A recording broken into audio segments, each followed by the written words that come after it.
Hello friends, and welcome to the Hanged Man in the Moon. If this is your first time here, welcome. Thank you for coming. I'm pleased to meet you. If you've been here before, thank you for returning. I'm truly honored. Friends, if you are a returning visitor, you probably know that I'm in the middle of a journey through, a 1-month journey through, a tarot called the Light and Shadow Tarot by Gobford, not Godford, but Gobford and Brian Williams. And it's an interesting deck. It's a bold, styled deck. And it's very interesting. And I'll be doing a deep dive into this deck after working with it for about a month with you together. And I'll give more in-depth information about how I feel about the deck as a whole and for what reasons I have those opinions. But right now we're reading a spread. And if you know me, I like big spreads. I've got a fairly big spread. It's not nearly my largest spread in my collection of videos, but still it's a fairly large spread. It's an interesting spread that I developed particularly for this deck. I asked this deck what kind of a spread it wanted to have, and this was the card that came out of the deck inspired this spread. That's what I'm trying to say. And it's interesting. I think this is a very useful spread. I'm very happy that we, the deck and I, have developed this for all of us. It's called my Hermit spread. And what we're going to do with this video is, first I will show you the spread, and I will tell you about the positions briefly. I've talked about it in the first video with this deck, but it probably bears reminder since it is a new spread. Oh, I'll also show you an image of the spread, just the empty spread, and then I'll show you the photo of this week's spread, and then we'll talk about it briefly, and then we'll start reading it. Okay, friends? But first, before we get into that, let me just say thank you. Thank you for doing all of those things that you do. Thank you for hitting the thumbs up button. Thank you for subscribing to the channel. Yeah, thanks to you, our community has been growing steadily. And also, thank you to those of you who leave comments in the comment section below. You are a true blessing to me and to other people. So thank you. Here we go. This is going to be an interesting spread. I have not read it in advance. I have taken notes and I have some ideas, but really the reading is going to be happening here before your very eyes. So friends, first I'll show you the spread and then let's talk about it. Okay, friends, here's this week's spread.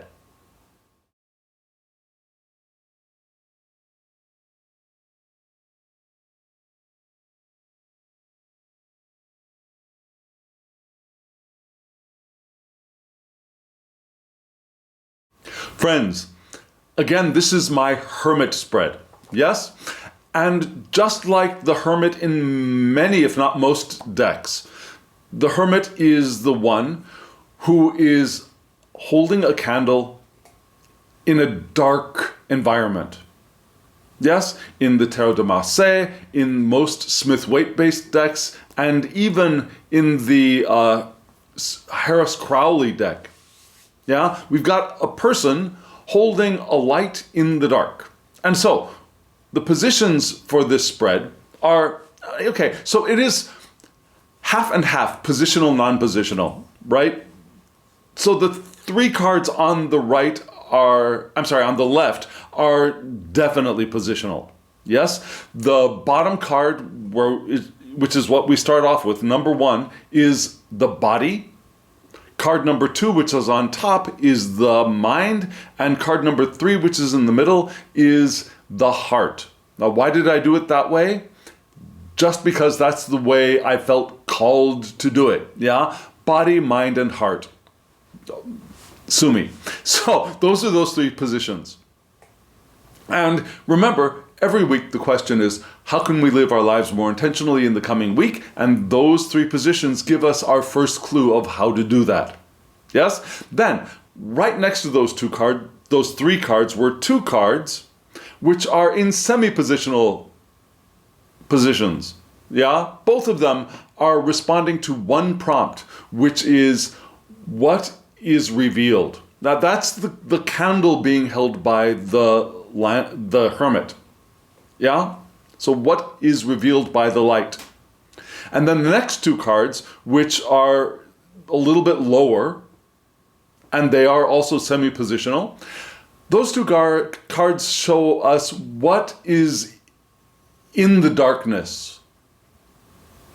Yes, what's in the shadows? What can't we see very clearly?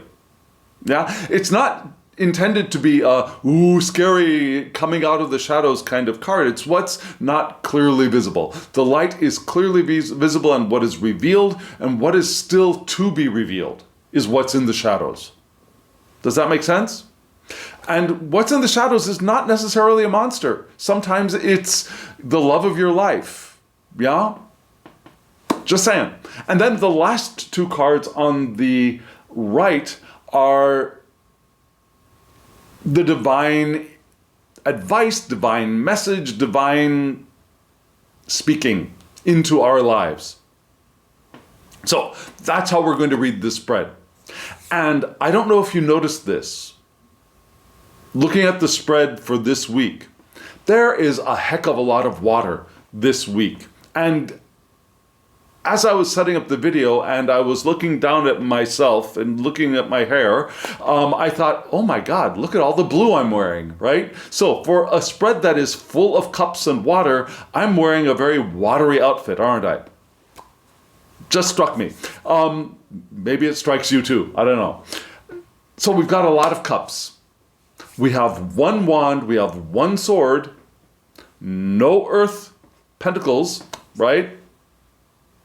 Three major arcana cards.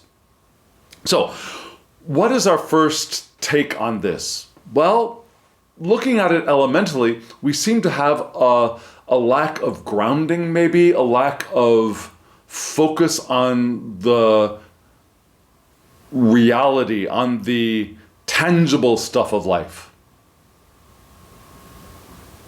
And maybe that's okay. Maybe for this week, we would benefit from paying more attention to our emotions. But you'll notice that there are no emotions in the divine part of the spread, right? The divine is saying, think about this, and libido, wands, fire about this, right? We've got fire and air, both elementally well dignified, right? They both support each other. Air increases the fire, fire increases air's activity. They both support each other. They're both princes. So they're very compatible, and they're not water. So the divine is telling us here that, yeah, you've got all this water in your life in this coming week, and that is good, but also air and fire yourself through this. Yeah?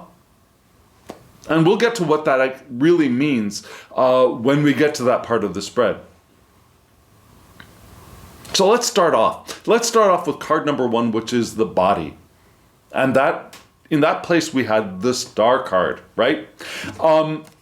This is a beautiful image of the star, I think. It's not Smith-Waite. It's not Thoth.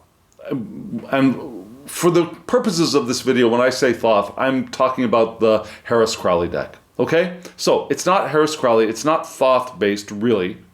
It's not Smith-Waite-based, which is the lady with one foot in the water and the two vessels pouring water on the land and into the water, right?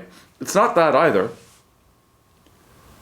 It's not the lady kneeling on a barren planet with this abundance of universe around her in the background. It's not really that either. It's very different.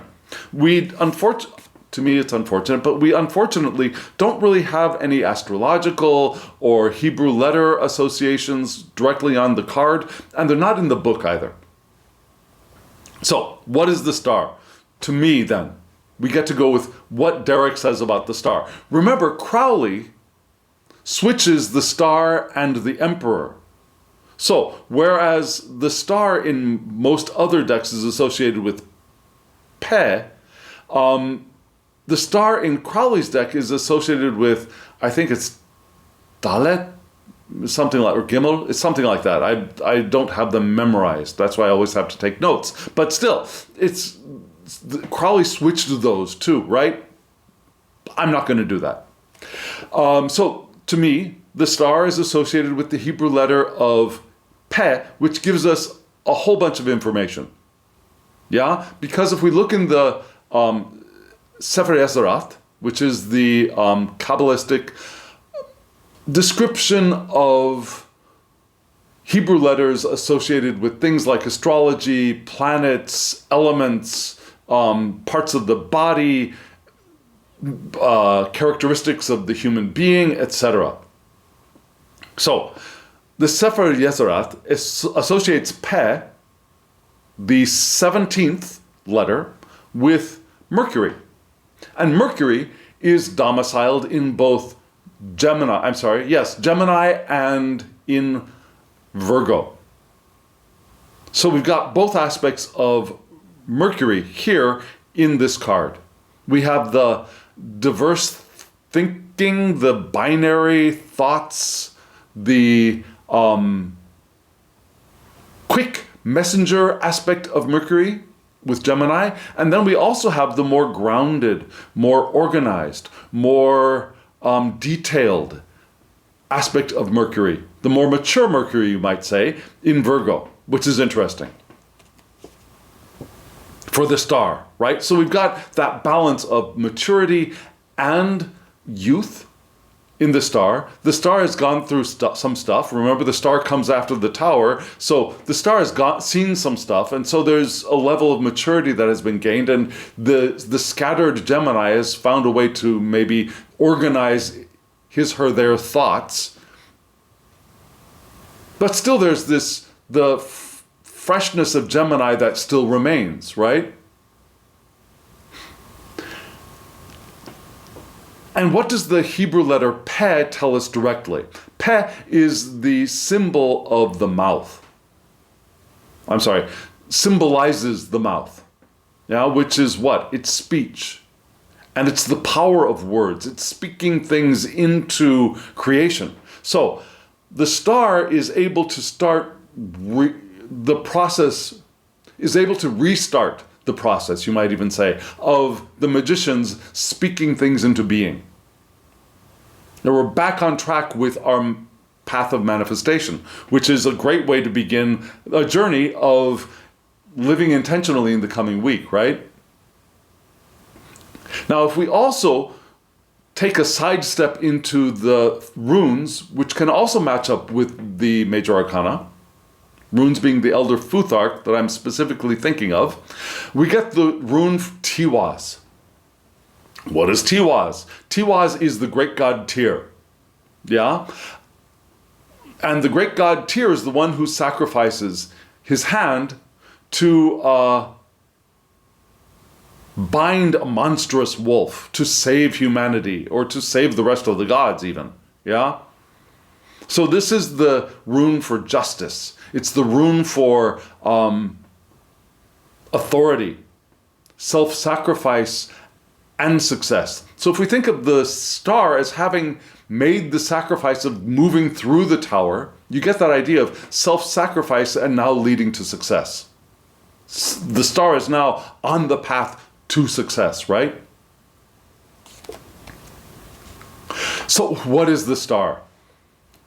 For most of us, reading with the Smith-Waite system, and yes, to me it's a system, the star is hope, it's faith and optimism, right? It's getting a fresh wind. It's finding our purpose, finding our North Star. It's the renewal after having been beaten up a little bit, or a little bit, yeah? There's also a spiritual aspect to the star. There's a renewed sense of spirituality, of spiritual connection to the divine, to the lights in the sky, the heavenly lights. There's this feeling of inspiration of, the direction I want to be moving in, which is living an intentional life, if you will, right? We open to the power of intention, and intention draws us forward in the direction of the life that we have created for ourselves vibrationally. It's the card of the visionary, yeah? Astrology, being able to see things that will unfold if we maintain our course. Now, an interesting thing about the book does not lean in, sometimes the book leans into the Thoth system, sometimes it does not. And here it does not, I don't think. Yeah, the book emphasizes things like spiritual kindness with the star, sweetness, compassion, and beneficence. So for living our lives intentionally in the coming week, physically, we want to embody those characteristics of speaking our creation, which is a physical act, right? Of recognizing the sacrifices that we have made and the success that can follow. Of embodying hope and faith, feeling that optimism physically in our bodies will benefit us. Not just as a, oh yeah, I hope, but I'm suffering in it, but I know there's hope. That's not where we're at for this coming week. We want to embody, we want to incarnate hope. We want to incarnate our purpose and our renewal. Yes? And we want to connect. Well, we don't have to connect. We want to recognize the integrated self that we are, which is a spiritual being, spirituality, having this human experience. Does that make sense? And that's where we begin. And then let's look at where our mind is pointing. Our mind is pointing towards what I was highlighting, which is the water. Yes? And hopefully we're not drowning in emotion mentally, but we are pointing towards the water. And here we have the Six of Cups. And this Six of Cups is not the Six of Cups of the Thoth deck, right? Lady Frida Harris, or Frida Lady Harris, depending on how you think it's correctly spoken, did not draw the person in the city with cups of flowers. That's more holding the fragrance of the Pamela Coleman Smith vision of this card, right? The cups of flowers and one person giving them to the other. But we still have, in this card, the sun in Scorpio. Now, for me, personally, I do not place the sun in Scorpio. Not as a placement in a house, not as an exaltation, not as a fall, not as a compliment, not as a detriment. It just doesn't really match for me. But we're going to read it that way because that's what we've got. And what does the sun in Scorpio tell us? The sun in Scorpio tells me this is a person who is intense, who is passionate, and who is a little bit mysterious. That Scorpio aspect, right? But the sun also brings an emphasis to depth and loyalty and authenticity, which is also Scorpion. Yeah, because Scorpio is a fixed sign, right? Where the sun, normally residing in Leo is also domiciled in a fixed sign. So, okay, they are elementally ill-dignified, water and fire, Leo and Scorpio, but, so am I, right? Because my sun sign is Leo and my ascending is Scorpio, so maybe this is my card. People with the sun in Scorpio want to have profound connections. And they're not afraid of the shadow aspects of life. Which is interesting for this card, which we usually think of in a very soft way, right? We usually think of it as nostalgia, childhood, reminiscence, and memories.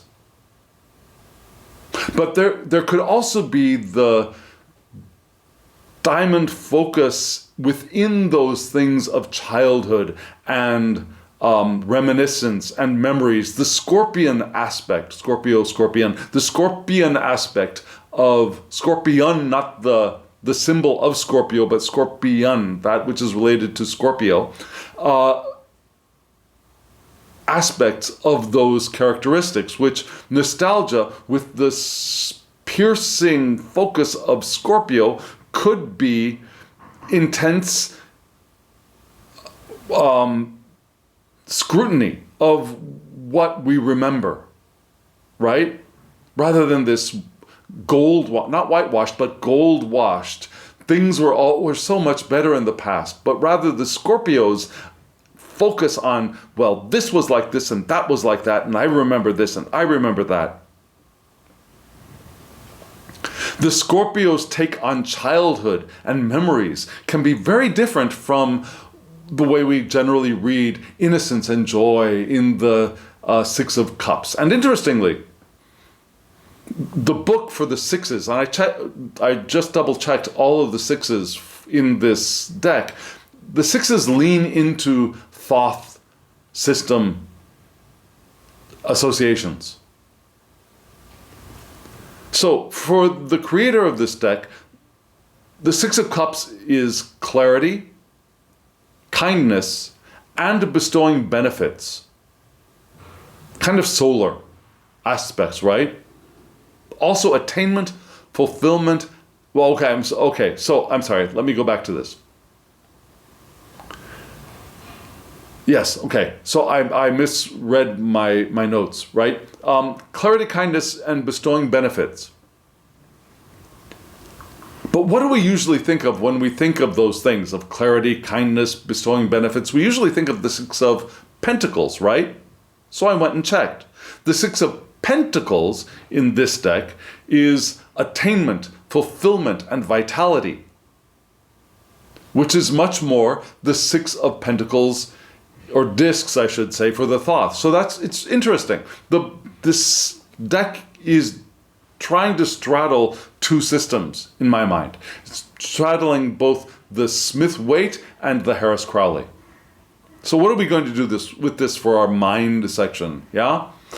I think we want to remember and look at our memories with clarity, but not harsh criticism, but rather the clarity of kindness.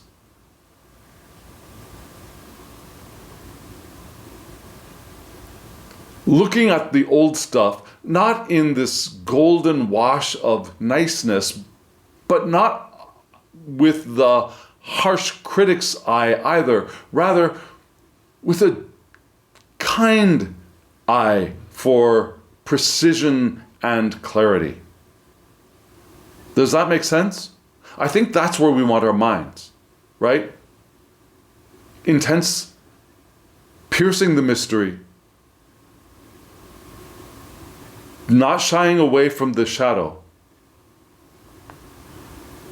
but not berating or beating ourselves up or beating other people up for the things that we think should have been different than the way that they were. Not idealizing the way things were, but with a kind clarity. And that will bring up what? How will that influence our hearts? And here in the heart, we have the Princess of Cups. Now, one of the ways that this deck leans into the Thoth system is that instead of kings, queens, knights, and pages, we have, nor is it the Thoth system, which it's knights and queens and princes and princesses, Yeah, we have no knights. What we have in this deck are kings and queens, princes and princesses. Interesting, right? So here we've got the Princess of Cups. Beautiful card. Got the princess there in the water with the dolphin, and she's holding up a cup with the turtle, and there's a lotus flower in the other hand. Very reminiscent of the Harris interpretation, the Lady Frieda Harris interpretation of the Princess of Cups, which is very intense, piercing, diamond-like in clarity. And it's interesting, but the book doesn't go that way. Yeah? The book goes very Smith-Waite for this princess, just like a Page of Cups, which is what? Creative opportunities, intuitive messages. Yeah? She's swimming there in the water of the unconscious, and so things will rise up, intuitive messages will rise up, right? Curiosity, playful curiosity, possibilities. The heart of a dreamer. Yeah, we imagine, or we can remember the Smith-Waite deck, the page holding the cup with the fish poking its head out, which is like something surprising popping up from the unconscious, but also that the dreamer's vision of possibilities, right? So the sensitivity, our poetic natures, we want to hold that poetic self within the heart, which can be adventurous, more adventurous perhaps even than the Page of Cups in the Smith-Waite deck, which is just holding a cup. We're there in the water. We're swimming with the dolphins. Yeah? So we can have a little bit more adventure.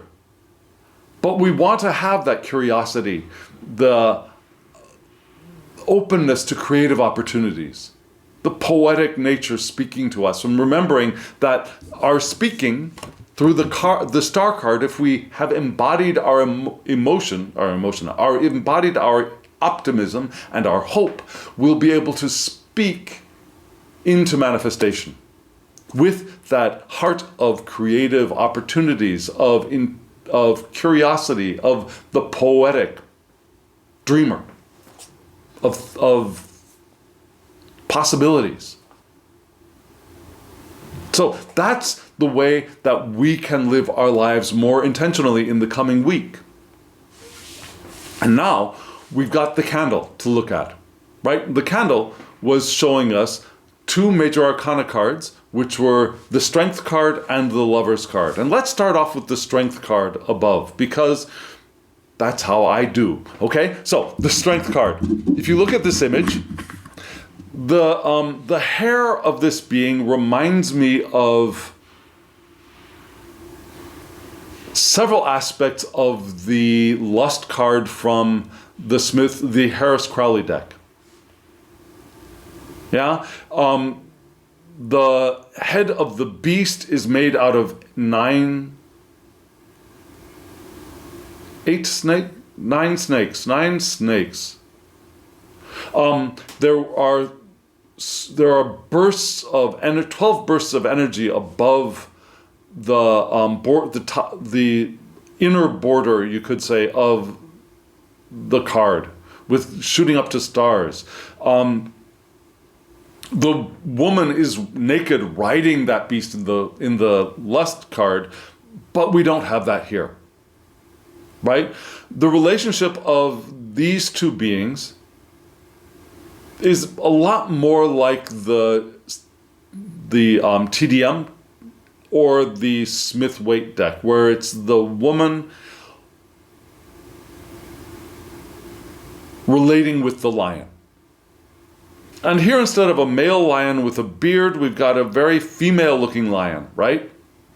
So we've got these two female figures, the human female and the lion female. And the human female looks to have black skin, or at least dark skin, right? Which is wonderful. Wearing this beautiful outfit. Flowers in her hair.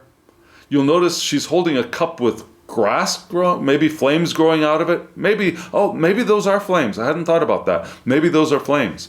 And maybe that's the combination of fire and water. Yes? Now, you'll notice that this card is card number 11. So that means that breaking with the Smith-Waite tradition, this creator has pulled strength back to 11, so justice is at 8. Like the Harris Crowley deck, and like the Tarot de Marseille tradition, which came before both of those. We've got the lemniscate there. Instead of being over her head, it's over the tuchas of the lion, which is interesting. And so, for me, the strength card is what? The strength card, because it's card number 11, that is the 11th letter of the Hebrew alphabet, which is Kaf. And Kaf kind of looks like this. It's a curled hand. Yeah? And Kaf, in this Sefer Ezrat, is associated with, in the translations that I've been most comfortable with and found more instances of, is associated with, guess what? It's associated with Venus, which is domiciled in both Taurus and Libra. So we've got the less mature, air quotes, less mature version of Taurus, which is very sensual, right? Also moves slowly. It's not going to be rushed or coerced into doing something somebody else wants to do. But there's also the more mature Libra aspect of Venus, which is more relational, more let's get along, let's have a good relationship, let's be balanced, let's do things beautifully, creatively together, right? More of a mature Venus rather than the I'm going to do what I want to do Tauran. It's the let's do things together of the Libran, right? Now, Kaf, interestingly, is in the more ancient associations is that bend and curve of the hand, shape of the palm, indicates things like taming or subduing things. Very similar to the strength card, right? Also, the need to bend ourselves, we bend ourselves like this in modesty and to accept others. A little bit Libran. Very interestingly, right? Remember Venus in Libra? Now we associate also with Isaz, right? Isaz is ice. Appropriate for the winter times in the northern hemisphere. But this is the ice of not moving around very much, right? It's rest. But it's concentration as well. But it's also willpower. Think of the Tauran willpower. Yeah? And origin, the source. Stand still, waiting, pausing. Now the strength card, when the strength woman has the strength lioness tamed, she's not going to suddenly say, let's go running, because then all of that work we assume that she has probably done to gentle the lioness would probably be lost, right? So the human is going to gently move with stillness, maybe taking a pause every so often, waiting for the proper moment to move. Does that make sense? Things that Taurans and Libras are both very good at, I would say. So this card, both in the book and in the Smith-Waite system, are very similarly pointing towards strength, courage, force, our fortitude, in also our security, but also the Venusian compassion and having influence over others. Now, Venus can influence people, right? Whereas Mars sticks the spear and says, do this, do this, do this, do this, do this. Venus says, come, do this, right? So we've got all of those things here in the Strength card. And so the light is revealing the power of integration, of our strength and our courage, of our being able to tame maybe ourselves and others, of being beautifully, Venus beauty, right? Beautifully and lovingly relational with others and with aspects of ourselves. And using that courage to do the work we want to do the activities, to have the experiences we want to have in the world. Yes? And that is supported by a very interesting card here, which is the Lover's card, right? Now, I don't know if you noticed this in the Strength card, but the human in the Strength card was a black-looking figure, and the lioness, to me, looked kind of white. Now the light on the back of the lioness reveals a light fur where the sides of the lioness was in shadow, but still the part of the lioness that was hit by the light was very white. And here in the Lover card, we also see the white female, and here the black human is now a male looking person to me. Could be a female person. I mean, you do you, boo.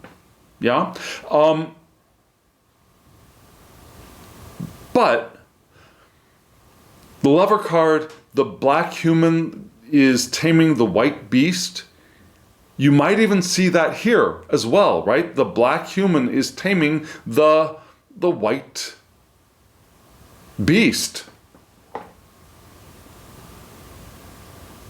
Not saying all women are beasts, but the male figure does seem to have tamed the female figure in a way. And not saying that, or the black female figure has tamed the white female figure. I don't think this is a male dominance card, even in this deck, but the black human is taming the white one, right? Which is interesting, because of that echo between Strength and this card. Not because of racial intrinsic natures, but rather because of the relationship between these two cards. Yeah? If these cards were not in relationship in this way, I would read them very differently. Does that make sense? So, lovers. What does the Lover card represent? Well, the sixth Hebrew letter is Vav, as in Yod He Vav He. Yod He, probably should be going this way. Yod He Vav. It's the third letter. It's the second active letter in the tetragram, the divine tetragram. And it represents, well, because of that, it's associated with, in the Sefer Yazarath, Taurus, right? Well, right. Take my word for it. It's associated with Taurus, which is the domicile of Venus. And so we've got another relationship between the Strength card and the Lover card. Yeah? Taurus is emphasized. Venus is emphasized here in the light. So that aspect of taking things at your own pace, the Strength card rises up from the Lover card, is supported by the Lover card, taking things at our own pace, enjoying the sensual nature of reality, enjoying the senses, enjoying beauty, enjoying music, enjoying food, enjoying wine, taking pleasure will support our strength. Yes? And are there any other aspects of this association between the sixth letter, Vav, and the lover card? Well, Vav is a hook or a spear in an older association or an older symbol of a tent peg, things that pin other things down. And so you could be saying that the guy has pinned the lady down, but it's used as something to secure something else or to add something to something else. So I think here that idea of adding something to something else works very nicely for the lover card. We add ourselves to another. We add another into our lives. We peg each other. Okay, suddenly that sounded very sexual, but I hope you know what I mean by we peg each other into our experience of the world. Yeah? And because we have Vav, we also have the rune of Kanaz, which looks a little bit like this, which is a little bit like the Kaf of the strength card. Here we have Kanaz, which is, I'm sorry, it's pointing in the opposite direction. Okay, but Hebrew, never mind. Okay, I'm just going to start confusing people. So let's stop that discussion and move right into Kanaz, which is what? It's enlightenment. It's the lantern. You could think of Kanaz as the lantern being held by the hermit. So this is a really good placement for this card in this spread. It's enlightenment. It's things like visions, revelations, inspiration and wisdom. Think really hermity kind of aspects, right? It's also enthusiasm and passion. Lover card, passion, creativity, love. All very lover card aspects, right? So I think this association works very nicely. And so the book agrees with the Smith-Waite take on this card as well. Love, harmony, relationships, our passion. Not really the Harris Crowley, or especially the Crowley aspect of passion, of lust, of willpower, of getting things done, but rather passion. Oh, I'm sorry, that was the lust card, which is strength. I'm sorry. The lover card. No, okay, so look at this card. Do you see the two children or the two smaller figures below the two main figures? Yeah?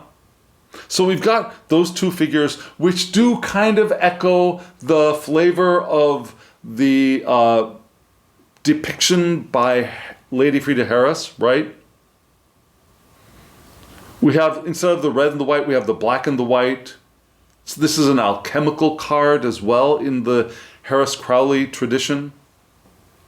But we also have in the upper, what is this? The upper right-hand corner of the card, my side would be your right-hand corner, I think. We got that little angel, which kind of reminds me of the Cupid on the TDM card. Yeah, so there are many. Do you see that fish right beneath? Okay, look at the black male's buttocks, and then keep looking a little bit to the right of that. Do you see the little fish head? I'm not really sure what to do with that. So in this card, for the Harris Crowley system, there's the idea of alchemy, but the book doesn't point towards that. So I don't think this is the alchemy card for this spread. Yeah? Love, harmony, partnership, passion. Being in alignment.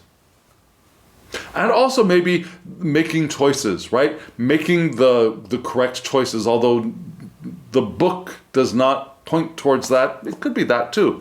So what I see is our strength, our courage, passion, our willpower, our concentration, and our enjoyment of taming ourselves and other is supported by our love and our harmony and our relationships and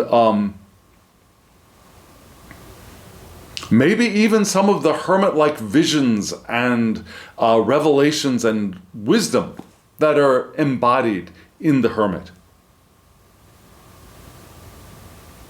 by that candle, remembering that these two cards are what the light reveals. Yes, maybe reveals some wisdom for us as well, but reveals how our love and our harmony and relationships, passions support, our values also support our ability to have strength, to tame ourselves and be in relationship with other, and to be modest, and to accept others as well. Does that make sense? Can you feel how that would work? And now we move over to what is in the shadows, what we don't see clearly. We got more emotion here. We got the 10 of Cups on top, and we've got the 4 of Cups below, and we're going to start with the 10 of Cups above. And the 10 of Cups here is associated with Mars in Pisces. Which is what? That means we've got this. Now, this works with my system. Yeah, with my own personal understanding of really comfortable astrological associations in the tarot. So this would be now I would place this maybe on a different card, but this would be the Scorpio decanate of Pisces, which would be the 3rd decanate. So we've also got an exaltation, right? So we've got Mars in Scorpio, which is the fixed aspect of mutable waters, vital attributes entering our spread here. We've also got an exaltation of Jupiter in Cancer, right? So we've got Jupiter, expansive, beneficent, the great beneficent. The great benefic, yeah? Expanding the Cancerian home, family, protecting others, taking care of others, spiritual depth and insight. Yes? So, Mars in Pisces gives us great willpower. And remember, we had Scorpio, right? We had Scorpio in the 6 of Cups, which is a domicile for Mars, right? But here Mars is in Pisces. We've got great willpower. We've got strength and determination. Yes? We have our ability to make the unconscious conscious here because of that Martian activity. But also that subconscious debris that also exists, we want to consume it. We want to transform it with the fire of Mars.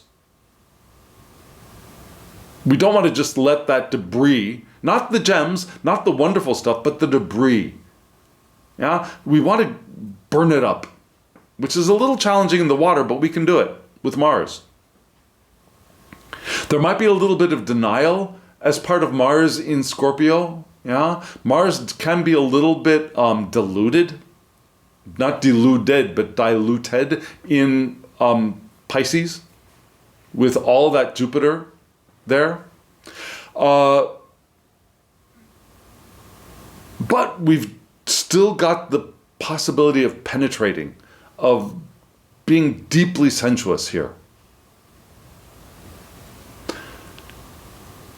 And we can, with Mars in Scorpio, we can hypnotize ourselves into or out of anything we choose.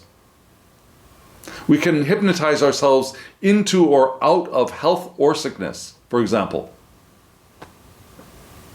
Yes? Now, the meaning of this card for the book and for Smith-Waite systems is divine love. It's very over the top, right? It's blissful relationships. Harmony, happiness, joy, fertility, felicity, alignment. All wonderful. And in this card, what do we see? We see what I see is a male and a female figure holding hands and maybe even dancing. Yes, with a ball maybe beneath them. their feet. And also there's the couple above them, arms wrapped around each other, looking like an integrated lover card. Just saying. Yeah. Half black, half white. Both of them. And then instead of the rainbow, we've got these 10, what looks like maybe diamond shapes above, pointing towards a black and white thing, which could be an image of a rainbow. I don't know. But we've got the house in the background, very reminiscent of the Smith-Waite deck, except we don't. So maybe if this is a if this is an echo of the Smith-Waite, the couple in the center with their arms wrapped around each other's backs, those would be the parents, remember, from the card, and these two big figures would be the children dancing, right? So we've got a big emphasis on these kids dancing, and the parents are small, they're basically flying up in the sky. And there's this energy which connects the children to the parents, right? So in the darkness, in the shadows, what we're not recognizing is that we have this potential for bringing the good stuff out of the shadows. Remember, making the unconscious conscious, right? And doing the work of burning up the debris. And what? Expanding our home with Jupiter and Cancer, expanding our feelings of familial bliss, expanding it, not expecting the perfection, I don't think, that the little white book for the Smith-Waite deck points to, right? Divine love, blissful relationships. But that's the direction we could be moving towards, right? That could be our...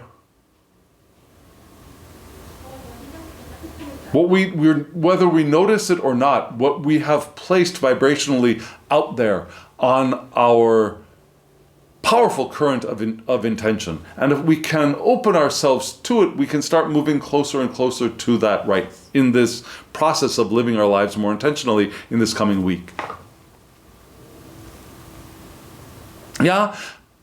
Now, the odd thing is that this card is supported by something that is not necessarily the brightest card in the spread.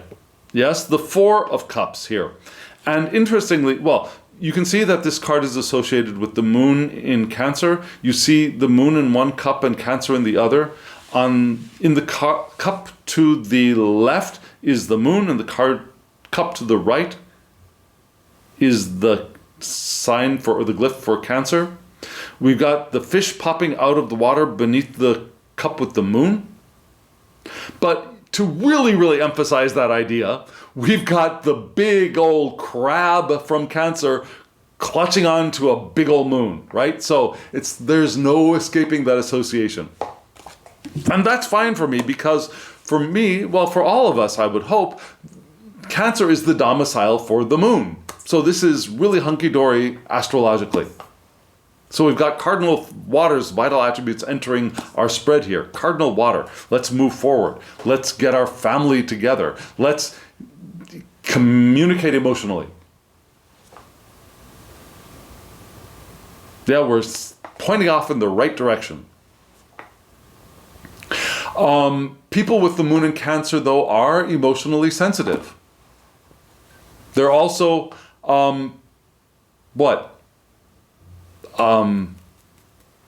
sorry, I just heard a sound that made me worried a little bit, but I think we're okay. They're also, I just need to check the video. It sounds like the video camera might have turned off.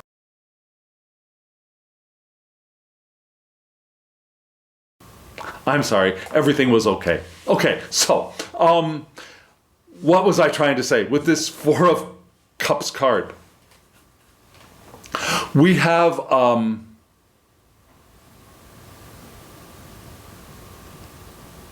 emotional sensitivity, but also our sensitivity to our intuitive information is also present here. Yeah, a lot of Cancers have recognized or unrecognized psychic abilities, and that could be part of this as well. And that could be supporting the Ten of Cups above it.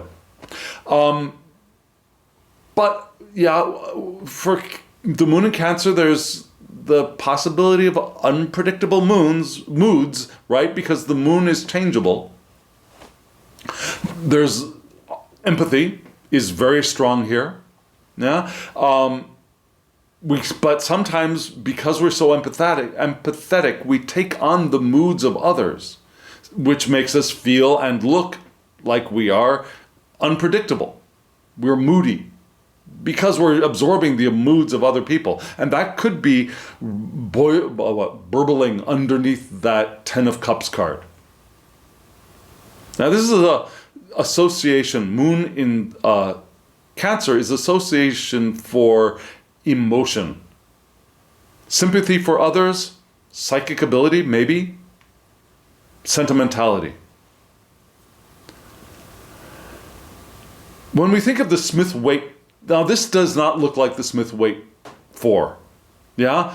Just like I said, the 6s in this deck seem to lean into the Thoth system. The 4s also seem to lean into the Thoth system. Yeah, the 4 of coins or pentacles is not, in this deck is not the card for being greedy or for being just financially stable. It's the card for work, not work, power. Yeah, having the power to do work. That's what this deck leans towards. And this card leans towards more the Four of Cups in the Thoth system, which is not all that happy, frankly. Yeah. Turning attention inward and away from external detractions is part of the Smith-Waite system. Meditation, introspection, a contemplation might be possible in the Smith-Waite deck. Apathy and ennui is also possible. Reevaluating what has been in the past and the possibility for disappointment in that, but not the Five of Cups disappointment, but still, there could be some undercurrent of disappointment with the Four of Cups that maybe leads to the Five of Cups disappointment. Yeah? But according to the book, this is the card for luxury. Luxury, not like, oh, how luxurious in the semi-positive sense, but luxury like being overindulgent. Now, the old style, the old world, the old meaning of luxury, which is, especially in the eyes of the Puritans, a very negative thing. That woman is luxurious. Is not a compliment. Right? It's a woman or a man who is bathed in sensuality, and that's not a good thing according to the Puritans, right? So it's that idea of luxury, the negative aspect. Plenitude. But plenitude being a dangerous thing. Yeah? The dangers of overindulgence are in this card. Drowning in abundance, having so much good stuff that it could be too much, or it could get icky for ourselves or for others looking at us thinking, ew, he's just a little gross. He's too into his own stuff, right? He's too into his enjoyment or her enjoyment of things. Right? It's a little bit gross. Do you understand what I'm pointing at? So this is beneath the Ten of Cups, right? There's the positive aspect of the moon in Cancer, which I think we could move in the direction of, but we want to be careful of being too drowned in emotion and too changeable, which would veer us off course of moving in the direction of the potential of the Ten of Cups, which is above it. Yes? So we keep ourselves sensitive, but also sensitive to the direction our emotions are pointing in. And if our emotions are pointing us in a negative direction or in a kind of icky direction, we can make a choice and move back on course. Yes? And now, the divine is revealing these two cards here, which are the Prince of Swords and the Prince of Wands. And for me, the princes are air. So the Prince of Swords would be heir of air, which is very powerful. And the Prince of Wands would be heir of fire, elementally well dignified. But no water here. The rest of the spread was just drowning in emotion and water. Here we've got air and fire. So the divine is telling us, starting off with the Prince of Swords, now, which is, for me, now, okay, let's talk about this in just a moment. So for me, Gemini, which is the domicile of Mercury. So there's this, the prince for me is not all that stable. Now the prince has got all these ideas. The king is stable, which would be Aquarius, focused, moving forward, progressive. The Prince of Swords is a little scattered. He's got all these ideas, right? And if you look at the the Harris Crowley deck, you will see the prince is attached to these different fairies, which are all going in different directions. Like his thoughts are going in all different directions, and he's got to try to get them reined in or going in one direction. It's a little overwhelming getting all these thoughts together to move in one direction. Yeah? In this card, we don't get that. Except we do have one little hint. Do you see the prince is there on top of this beautiful eagle? And in the beak of the eagle, there's a string, and that string is attached to two butterflies going in different directions, which gives me that faint fragrance of the fairies going in different directions in this Prince of Swords card in the Harris Crowley deck, or the Harris Crowley rendition of this card. Got this beautiful sword above the head of the prince. So, the prince is what? It's ambition. Action-oriented, driven to success, fast thinking, like Gemini, like Mercury, right? Charging forward with the mind, maybe being a little mentally aggressive, but the need for focus is important here. So the divine, I think, is telling us, yes, be ambitious. Move towards action. Move towards your success. But get your mind focused a little bit, a lot bit. Get your mind focused. Don't let those butterflies distract you. Go forward with the eagle, right? And then, right beneath that Prince of Swords card, that idea is supported by the Prince of Wands, which for me would be Sagittarius, which is the domicile of Jupiter, where we would have mutable fire's vital attributes entering our spread. The Prince of Swords was Mercury in Gemini, which would be the vital attributes of mutable air. So we'd have the vital attributes of mutable air and mutable fire entering our spread here and being the divine's message to us. Clean things up, get going, both in your mind and in your willpower, your drive to do. Your drive and your mind. Yes? However, one thing that I find a little bit disappointing in this book is that the court cards are not well organized to my mind. For me, the Prince of Swords and the Prince of Swords and the King of Swords both align very well with my idea of astrology and the court cards. Now, the Prince of Swords really describes a lot like Gemini, and the King of Swords really describes a lot like Aquarius in the book. However, in the book, the Prince of Wands, which for me would be Sagittarius, describes more like Leo, which is a fixed sign. And the King of Wands describes more like Sagittarius, which is a mutable sign.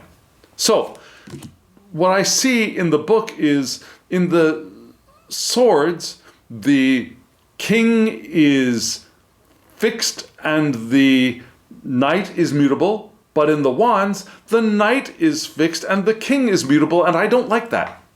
I want a deck to pick a lane. Yeah?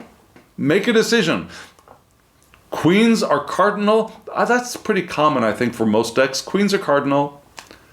For me, I like the kings to be fixed and the knights to be mutable. So, if this were my preference, the Prince of Wands would not be riding this lion. Yeah? The King of Swords would be riding the lion. But for some reason, this deck seems to prefer Crowley vision of the prince being associated with Leo, which is fixed, but then not doing the same thing with the swords, and so, that's what I'm saying. So we're going to go with what the card or the deck, okay.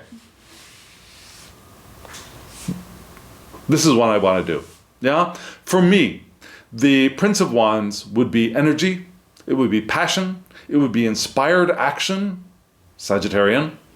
It would be adventure, Sagittarian. It would be impulsiveness and impetuousness, Sagittarian. But in the book, we get the presence of Leo, but I'm not going to go with the book this time. I'm going to go with that, yeah? So I see the Prince of Wands following suit with the Prince of Swords, especially because they're sitting right next to each other, one on top of the other, yeah, is going to be Sagittarius. We want to be that energetic one. We want to be passionate. We want our ambition and our drive to succeed and our quick thinking to be supported by our inspired action and our sense of adventure and maybe a little bit of following our impulses.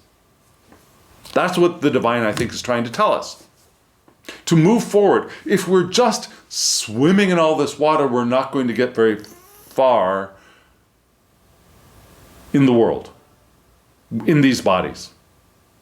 Yes, the powerful current of intention will carry us forward if we open to it, and that's very watery. But we want to allow some of that water, some of that fire, and some of that air to ignite us, ignite our passion, to ignite our ability to be strength, maybe. Yes? And we've got a couple of echoes of Mercury with the Prince of Swords, Mercury in Gemini, and then the star, Mercury also domiciled in Gemini. We've got Venus doubled up in the light of the candle for this spread. We got a hell of a lot of water. So what is this spread telling us?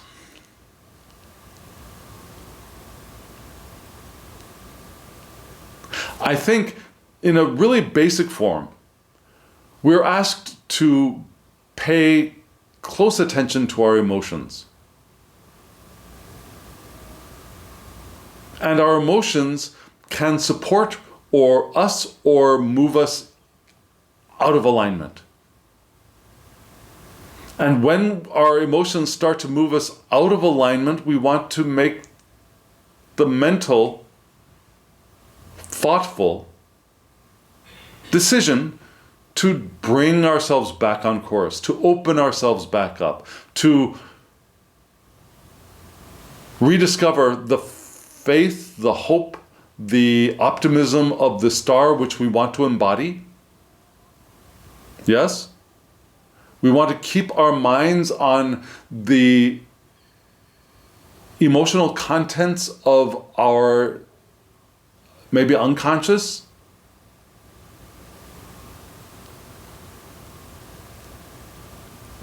With precision, not with glitter washing, but with diamond focus, and select with kindness those memories in particular which will support our journey. As we open our hearts to our creative opportunities, to curiosity, to possibility, to the dreamer aspect of our hearts. And recognizing that the light is revealing some real power in strength and lover, the lover card, right?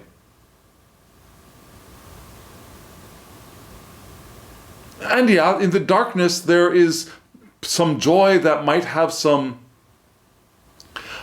potential hazards within it with the Four of Cups. But if we avoid those hazards and we keep ourselves emotionally clean, empathetic, not too moody, not too sentimental, we can support our loving relationships with others and our maybe even psychic ability. Keeping ourselves precise, clear, supported by our passion and our sense of adventure with the princes. Yes? Does that make sense? Can you see a cohesive message there? If you can, please let me know in the comments below. If you cannot, please let me know in the comments below. Maybe I can do a better job of helping us all understand what the spread says. But I think this is pretty clear. I think so. I might be wrong. So let me know. And friends, in just a moment, the QR code for my online tarot shop will appear before your very eyes if you want to order a reading for yourself or others. Giving season, giving for Christmas, Hanukkah, Kwanzaa, whatever. Yes? Yule, can't forget Yule. And thank you, friends. Thank you for being here with me. And now, as always, I wish you love, joy, well-being, and pure awareness. Thank you.